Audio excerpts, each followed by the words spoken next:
One thing that has worked all along for the Kolkata Knight Riders franchise is their mantra, "We are family." And when they are far away from the cricket field, they prefer to spend time with their families.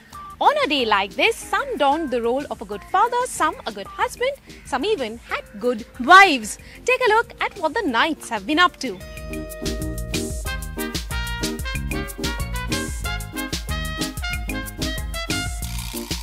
Ricky should be #1 on the hit list. That's why we had a fire extinguisher wherever we travel, because there was a lot of hairy men there, and you are a bit of a fire hazard, Kat. Yeah, but nowhere near as much as the great Ricky Ponting.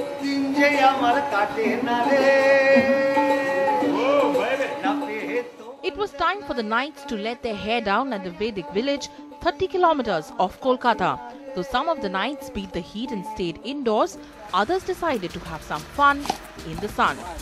All the families are here, all the partners are here, we're all on WhatsApp, we share everything, we've got crazy photos and we have a great time. We go shopping, it's wonderful.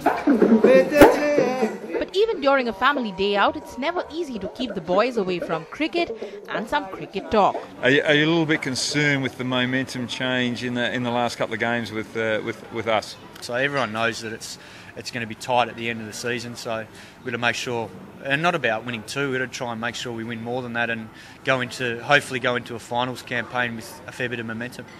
Anyway, Simon and I are going to leave you two. It's Brad Hogg and Simon Kadich with NDTV. We're going to go and have a little argument behind the scenes. He might strangle me.